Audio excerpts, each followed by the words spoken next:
ನಾನು ಕೇಕೆಯಿ ದೇಶದಲ್ಲಿರುವಾಗ ನನ್ನನ್ನು ಚಿಕ್ಕಂದಿನಿಂದ ಇವಳೇ ಪೋಷಿಸಿದಳು. ನಾನು ರಾಣಿಯಾಗಿ ಇಲ್ಲಿಗೆ ಬರುವಾಗ ನನ್ನ ಹಿತವನ್ನು ಕಾಪಾಡಲು, ನನ್ನ ಸೌಂದರ್ಯವನ್ನು ಕಾಪಾಡಲು ನನ್ನೊಂದಿಗೆ ಇಲ್ಲಿಗೂ ಬಂದಳು.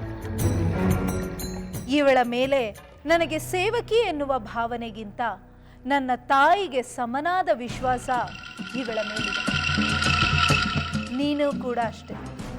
ಇವಳ ಮೇಲೆ ನಾನಿಟ್ಟಿರುವ ವಿಶ್ವಾಸವನ್ನೇ ಇಟ್ಟರೆ ನಿನ್ನ ವಯಸ್ಸನ್ನು, ಪ್ರಕೃತಿ ಧರ್ಮವನ್ನು ಮೀರಿ ನಿನ್ನ ಸೌಂದರ್ಯವನ್ನು ಕಾಪಾಡಲು ಇವಳು ನೆರವಾಗುತ್ತಾಳೆ.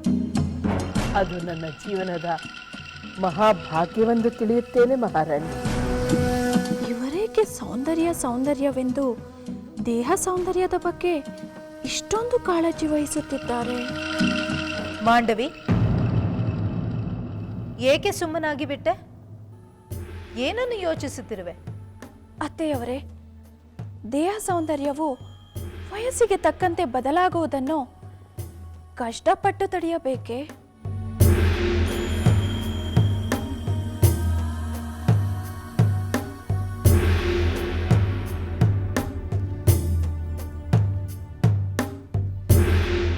ಕಷ್ಟಪಟ್ಟು ತಡೆಯುವ ಅಗತ್ಯವಿಲ್ಲ, ಇಷ್ಟಪಟ್ಟು ತಡೆಯಬೇಕು ಮಗಳೇ. ಸತಿಯಾದವಳು ತನ್ನ ಪತಿಯ ಪ್ರೀತಿ ತನಗೆ ಹೆಚ್ಚು ಕಾಲ ಸಿಗಬೇಕೆಂದು ಬಯಸುವುದಾದರೆ ತನ್ನ ಸೌಂದರ್ಯವನ್ನು ಕೂಡ ಹೆಚ್ಚು ಕಾಲ ಕಾಪಾಡಿಕೊಳ್ಳುವುದು ಮುಖ್ಯವಾಗುತ್ತದೆ. ಮಹಾರಾಣಿ, ನಿಮ್ಮ ಸೊಸೆ ಇನ್ನು ಚಿಕ್ಕವಳು. ಈ ವಿಚಾರಗಳೆಲ್ಲ ನಿಧಾನವಾಗಿ ಆಕೆಯ ಅರಿವಿಗೆ ಬರುತ್ತದೆ.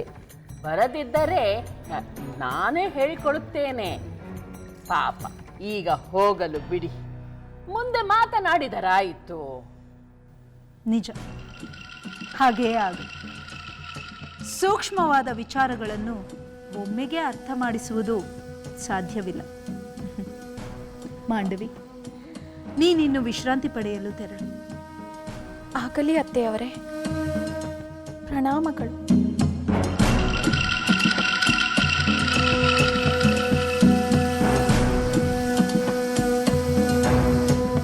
ಪತಿಯ ಪ್ರೀತಿಯನ್ನು ಪಡೆಯಬೇಕಾದ್ದು ನಮ್ಮ ಸೇವೆಯಿಂದ, ಸದ್ಗುಣಗಳಿಂದೆಲ್ಲವೇ ನಾನು ಕೇಳಿರುವುದು. ಇದೇನಿದು ವಿಚಿತ್ರವಾಗಿದೆಯಲ್ಲ? ಆದರೆ ಅತ್ತೆಯವರು ಹೊಸದೇನನ್ನೋ ಹೇಳುತ್ತಿರುವರಲ್ಲ.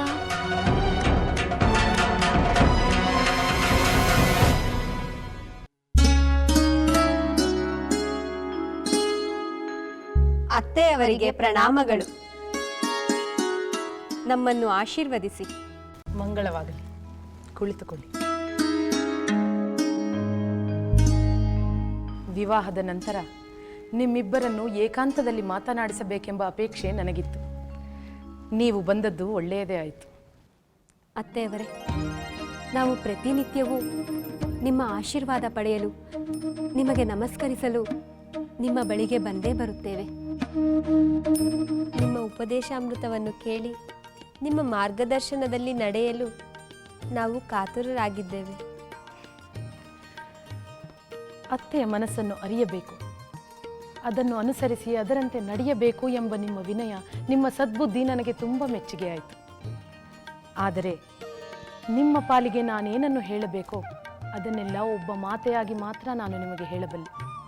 ಗುರುವಾಗಿ ಉಪನ್ಯಾಸ ನೀಡುವುದಕ್ಕಿಂತ, ದೊರೆಯಾಗಿ ಆಜ್ಞಾಪಿಸುವುದಕ್ಕಿಂತ ಮಾತೆಯಾಗಿ ಮಾತನಾಡುವುದೇ ನನಗೆ ಹೆಚ್ಚು ಇಷ್ಟ. ನಿಮ್ಮಲ್ಲಿ ನಮ್ಮ ಮಾತೆಯನ್ನು ಕಾಣುವುದು ನಮ್ಮ ಇಷ್ಟವೂ ಕೂಡ. ಹೆಣ್ಣು ಮಕ್ಕಳಿಲ್ಲದ ನಾನು ನಿಮ್ಮಲ್ಲೇ ಅವರನ್ನು ಕಾಣುತ್ತೇನೆ. ನನ್ನ ಪುತ್ರರನ್ನು ವಿವಾಹವಾಗಿದ್ದಕ್ಕೆ ನಿಮ್ಮ ಸಂತೋಷ, ಅವರ ಸಂತೋಷ, ನನ್ನ ಸಂತೋಷ ಇನ್ನಷ್ಟು ಹೆಚ್ಚಬೇಕು. ಅದಕ್ಕೆ ನೀವಿಬ್ಬರು ನನ್ನ ಮಕ್ಕಳ ಮನಸ್ಸನ್ನು ಅರ್ಥ ಮಾಡಿಕೊಳ್ಳಬೇಕು. ಒಂದೆರಡು ದಿನಗಳಲ್ಲಿ ನಡೆಯುವ ಕೆಲಸವಲ್ಲ ಇದು. ಅನಿರೀಕ್ಷಿತವಾಗಿ ವಿವಾಹವಾದ ನೀವು ಒಬ್ಬರನ್ನೊಬ್ಬರು ಅರ್ಥ ಮಾಡಿಕೊಳ್ಳಲು ಕೆಲವು ಸಮಯವಾದರೂ ಬೇಕಾಗುತ್ತದೆ. ಆದರೆ ಅಷ್ಟರಲ್ಲಿ ಯಾರ ಮನಸ್ಸಿಗೂ ನೋವಾಗಬಾರದು. ಅದೇ ನನ್ನ ಆಸೆ. ಅತ್ತೆಯವರೇ, ನಮ್ಮ ಮನಸ್ಸಿಗೆ ನೋವನ್ನು ಉಂಟು ಮಾಡುವ ಸಂದರ್ಭ ಇಲ್ಲಿ ಉಂಟಾಗುತ್ತದೆ ಎಂದು ನಮಗೆ ಅನ್ನಿಸುತ್ತಿಲ್ಲ. ಇಲ್ಲಿ ಎಲ್ಲರೂ ಒಳ್ಳೆಯವರೇ. ಊರ್ಮಿಳೆ, ಶ್ರುತಕೀರ್ತಿ, ನಿಮ್ಮ ಮಾತಿನಲ್ಲಿ ಸತ್ಯವಿದೆ. ಆದರೆ ಕೆಲವು ಸಂದರ್ಭಗಳಲ್ಲಿ ಸ್ವಭಾವತಃ ಒಳ್ಳೆಯವರಾದರೂ ದುಡುಕು ವರ್ತನೆಯಿಂದಾಗಿ ಮನಸ್ಸಿಗೆ ನೋವು ಮಾಡುವ ಸಂಭವಗಳು ಉಂಟು. ಲಕ್ಷ್ಮಣ ಸಕಲ ಸದ್ಗುಣ ಸಂಪನ್ನ, ಆದರೆ ಶೀಘ್ರ ಕೋಪಿ. ಅಷ್ಟೇ ಬೇಗ ಶಾಂತನಾಗುತ್ತಾನೆ ಕೂಡ. ಅವನ ಸದ್ಗುಣಗಳ ಅರಿವಿದ್ದವರು ಅವನ ಕೋಪಕ್ಕೆ ಬೇಸರಿಸಿಕೊಳ್ಳಬಾರದು, ಅಲ್ಲವೇ ಊರ್ಮಿಳಾ? ಹೌದು ಅತ್ತೆಯವರೇ, ನೀವು ಈ ವಿಚಾರವನ್ನು ತಿಳಿಸಿದ್ದು ಒಳ್ಳೆಯದೇ ಆಯಿತು. ಶೀಘ್ರ ಕೋಪಿಗಳ ಎದುರು ನಾವು ಹೆಚ್ಚು ಸಹನೆ, ಶಾಂತಿಯನ್ನು ಪ್ರದರ್ಶಿಸಿದರೆ ತಮ್ಮಷ್ಟಕ್ಕೆ ತಾವೇ ಶಾಂತರಾಗುತ್ತಾರೆ. ಸರಿಯಾಗಿ ಹೇಳಿದೆ ಊರ್ಮಿಳಾ. ಇನ್ನು ನಮ್ಮ ಶತ್ರುಘ್ನ, ಅವನು ಸಕಲ ಸದ್ಗುಣ ಸಂಪನ್ನನೇ, ಆದರೆ ನಿಸ್ವಾರ್ಥಿ, ಹಿರಿಯರು ಹೇಳಿದಂತೆ ಕೇಳುವವನು, ನಿಗರ್ವಿ. ಅವನ ಸತಿಯಾದವಳು ತನ್ನ ಭವಿಷ್ಯ ಹೀಗಿರಬೇಕು ಹಾಗಿರಬೇಕು ಎಂಬ ನಿರೀಕ್ಷೆ ಇಟ್ಟುಕೊಂಡರೆ ನಿರಾಶೆಯಾಗಬಹುದು. ಅತ್ತೆಯವರೇ, ನೀವು ಹೇಳಿದ ಅವರ ಈ ಗುಣಗಳೇ ನನಗೆ ಇಷ್ಟ, ಅವರ ಇಷ್ಟವೇ ನನ್ನಿಷ್ಟ. ನಿಮ್ಮಿಬ್ಬರ ಈ ಮನೋಭಾವದಿಂದ ಎಲ್ಲರ ಮನಸ್ಸಿಗೆ ಆನಂದ ತರುತ್ತೀರಿ. ನಿಮಗೆ ಮಂಗಳವಾಗಲಿ.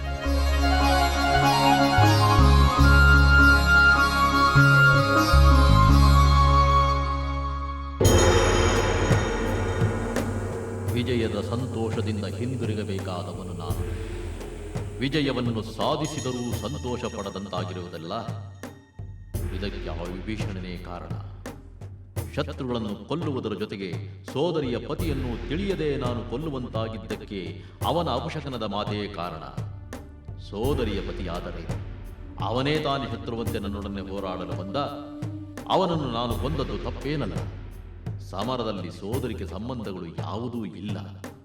ಈ ರಾವಣ ಶತ್ರುವನ್ನು ಶತ್ರುವಂತೆಯೇ ನೋಡುತ್ತಾನೆ ಎಂಬ ಪ್ರತಿಷ್ಠೆ ನನ್ನದಾಗಲಿ. ಲಂಕೆಯ ಪ್ರತಿಷ್ಠೆ ಇದರಿಂದ ಇನ್ನೂ ಹೆಚ್ಚಲಿ, ಇನ್ನೂ ಹೆಚ್ಚಲಿ.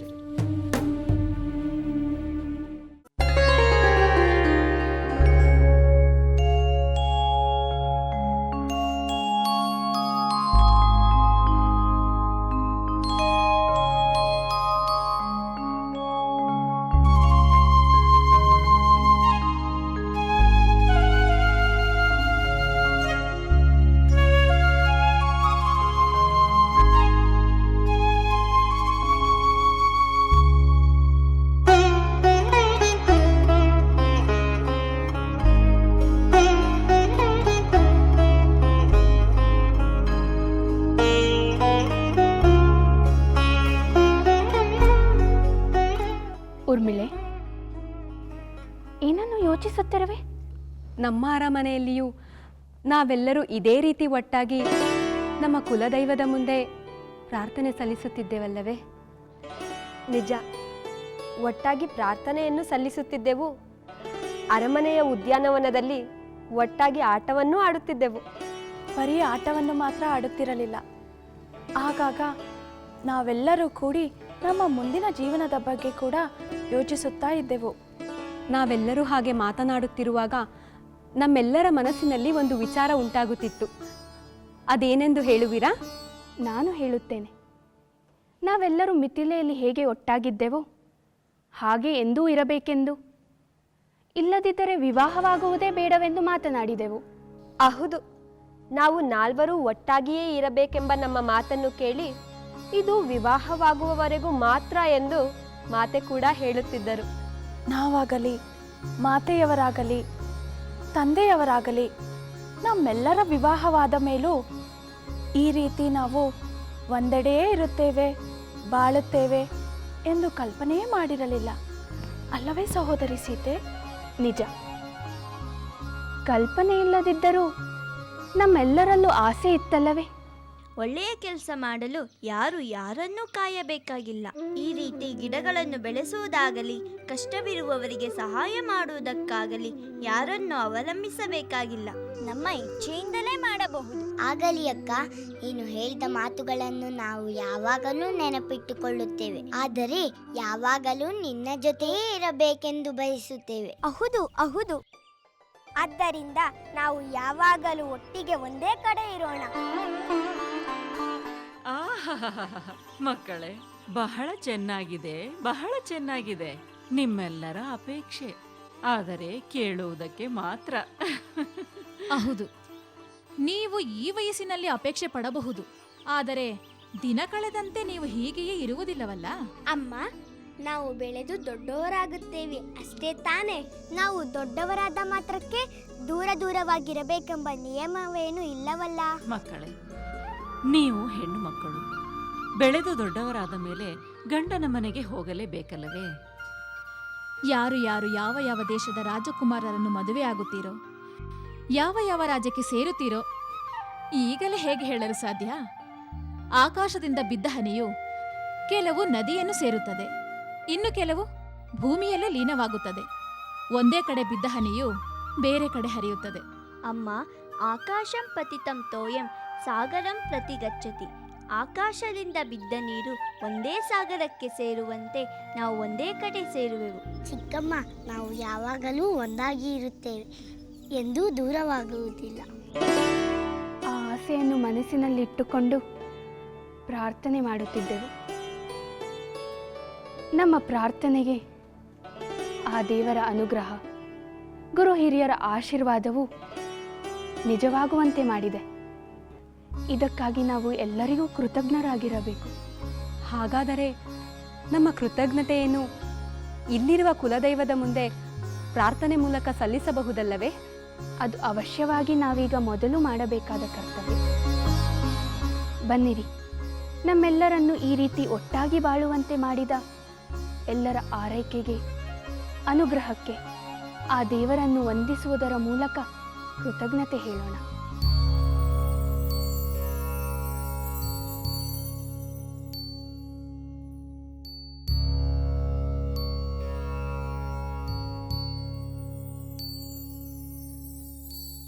आदित्य सविता सूर्यः खगः पूषा गभस्तिमान् सुवर्णसदृशो भानुः स्वर्णरेखा दिवाकरः हिरण्यगर्भः शिशिरस्तपनो भास्करो रविः अग्निगर्भोदितेः पुत्रः शङ्खः शिशिरनाशनः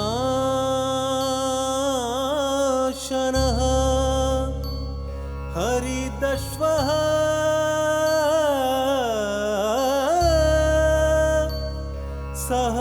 सहस्रार्चुः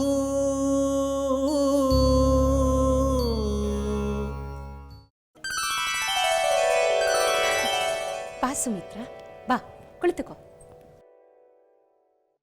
ಸೋದರಿ, ನನ್ನ ಆಗಮನದಿಂದ ನಿಮ್ಮ ವಿಶ್ರಾಂತಿಗೆ ಭಂಗವಾಗಲಿಲ್ಲವಷ್ಟೇ? ಚೇಚೆ, ಎಲ್ಲಾದರೂ ಉಂಟೆ.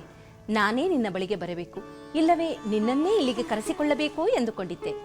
ಸೋದರಿ, ಮಿಥಿಲೆಯ ವಿವಾಹದ ಸಡಗರದಲ್ಲಿ ನಾವಿಬ್ಬರೂ ಹೀಗೆ ಕುಳಿತು ಮಾತನಾಡಲು ಸಾಧ್ಯವೇ ಆಗಿರಲಿಲ್ಲವಲ್ಲ? ಹೌದು ಸುಮಿತ್ರ, ಮೊದಲಿನಿಂದಲೂ ಈ ಅರಮನೆಯಲ್ಲಿ ಯಾವುದೇ ವಿಶೇಷ ನಡೆಯಲಿ, ಅದು ಸಂತೋಷವಾಗಿರಲಿ ದುಃಖವಾಗಿರಲಿ, ನಿನ್ನೊಂದಿಗೆ ಹಂಚಿಕೊಂಡಾಗಲೇ ಮನಸ್ಸಿಗೆ ಸಮಾಧಾನ. ಆದರೆ ಮಕ್ಕಳ ವಿವಾಹದಂಥ ಮಹಾವಿಶೇಷ ನಡೆದ ಮೇಲೂ ನಿನ್ನ ಬಳಿ ಮಾತನಾಡಲಿಲ್ಲವಲ್ಲ ಎಂದು ಮನಸ್ಸು ಚಡಪಡಿಸುತ್ತಿತ್ತು. ಹೌದು, ನನಗೂ ಅದು ಅರ್ಥವಾಗಿಯೇ ಮಾತನಾಡಲು ಬಂದೆ. ಸೋದರಿ, ಯಾವಾಗಲೂ ಒಮ್ಮೊಮ್ಮೆ ಮಕ್ಕಳ ವಿವಾಹ ಹೇಗೆ ನೆರವೇರುವುದು, ಅವರಿಗೆ ಬರುವ ಸೊಸೆಯಂದಿರು ಹೇಗಿರುತ್ತಾರೋ ಎಂದೆಲ್ಲ ಮನಸ್ಸು ಆಲೋಚನೆಗೊಳಗಾಗುತ್ತಿತ್ತು. ಆದರೆ ಮಿಥಿಲೆಯ ವಿವಾಹದಿಂದ ಈ ಎಲ್ಲ ಆಲೋಚನೆಗಳಿಗೂ ಒಮ್ಮೆಲೇ ಪರಿಹಾರ ಸಿಕ್ಕಿಬಿಟ್ಟಿತು. ಬರೀ ಪರಿಹಾರ ಮಾತ್ರವಲ್ಲ, ಪೂರ್ವಜನ್ಮದ ಸುಕೃತವೋ ಏನು, ಸದ್ಗುಣ ಸಂಪನ್ನರಾದ ಸೊಸೆಯರು ಅಯೋಧ್ಯೆಗೆ ಕಾಲಿಟ್ಟಿದ್ದಾರೆ ಎಂಬುದೇ ಸಂತೋಷದ ಸಮಾಚಾರ ಅಲ್ಲವೇ? ಹೌದು ಸೋದರಿ, ನಿಮ್ಮ ಪುತ್ರ ರಾಮ, ನನ್ನ ಪುತ್ರ ಲಕ್ಷ್ಮಣ ಚಿಕ್ಕಂದಿನಿಂದ ಎಷ್ಟು ಅನ್ಯೋನ್ಯವಾಗಿ ಬೆಳೆದರೆಂದರೆ ಅವರ ಅನ್ಯೋನ್ಯತೆ, ಸೋದರತ್ವ ಹೀಗೆ ಮುಂದುವರಿಯುವುದೇ? ಅವರಿಗೆ ಸಿಗುವ ಪತ್ನಿಯರ ಗುಣದಿಂದಾಗಿ ಅವರ ಸೋದರ ಪ್ರೇಮಕ್ಕೆ ಕುಂದುಂಟಾಗುವುದೇ? ಇಲ್ಲ, ಹಾಗೆಂದೂ ಆಗಬಾರದು. ರಾಮ ಲಕ್ಷ್ಮಣರ ಸೋದರ ಪ್ರೇಮ ಯುಗ ಯುಗಗಳಿಗೆ ಆದರ್ಶ ಪ್ರಾಯವಾಗಿ ನಿಂತಿರಬೇಕು ಎಂದೆಲ್ಲ ಪ್ರಾರ್ಥಿಸುತ್ತಿದ್ದೆ. ನನ್ನ ಪ್ರಾರ್ಥನೆ ಫಲಿಸಿದ ಭಾವ ಸೀತೆ ಊರ್ಮಿಳೆಯರನ್ನು ನೋಡಿದ ತಕ್ಷಣ ಉಂಟಾಯಿತು. ಅದರಲ್ಲಿ ಅನುಮಾನವೇ ಬೇಡ ಸುಮಿತ್ರ. ರಾಮ ಲಕ್ಷ್ಮಣರಂತೆ ಸೀತೆ ಊರ್ಮಿಳೆಯರು ಕೂಡ ಅನ್ಯೋನ್ಯವಾಗಿ ಬೆಳೆದವರೇ. ರಾಮ ಲಕ್ಷ್ಮಣರ ಪ್ರೀತಿ ಹೆಚ್ಚುವುದೇ ಹೊರತು ಕಡಿಮೆ ಆಗುವುದಿಲ್ಲ. ಹೌದು ಅಕ್ಕ, ನಿಜ. ಇದೇ ರೀತಿ ಭರತ ಶತ್ರುಘ್ನರ ಸೋದರ ಪ್ರೇಮವು ಮಾಂಡವಿ ಶ್ರುತಕೀರ್ತಿಯರೊಂದಿಗೆ ಅಭಿವೃದ್ಧಿ ಹೊಂದಲಿ. ಅದಕ್ಕೆ ಕೈಕೇಯಿ ಅವಕಾಶ ಮಾಡಿಕೊಡಬೇಕಲ್ಲವೇ?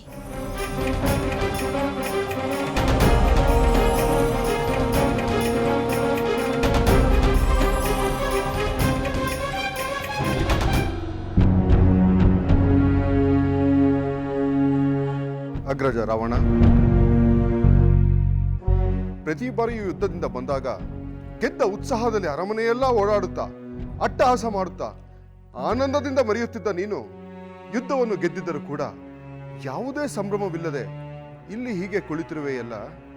ಹೇಳು, ಯಕ್ಷರೊಡನೆ ಯುದ್ಧದಲ್ಲಿ ಏನಾಯಿತು? ವಿಭೀಷಣ, ನೀನು ಕೇಳುತ್ತಿರುವುದನ್ನು ನೋಡಿದರೆ ನಿನಗೆ ಅಮಾತ್ಯರಿಂದಲೋ ಸೇನಾಧಿಪತಿಯಿಂದಲೋ ವಿಷಯ ತಿಳಿದ ಹಾಗಿದೆ. ಹಾಗಾದರೆ ನಮ್ಮ ಸೋದರಿ ಶೂರ್ಪನಖೆಯ ಪತಿ ವಿದ್ಯುದ್ವಾಹನನ್ನು ಸಮರದಲ್ಲಿ ಸಂಹಾರ ಮಾಡಿರುವುದು ಸತ್ಯವೇ? ಬಹುದು, ಸತ್ಯ. ಸಹೋದರಿಯ ಪತಿಯನ್ನು ಸಂಹಾರ ಮಾಡಲು ಮನಸ್ಸಾದರೂ ಹೇಗೆ ಬಂತು ನಿನಗೆ?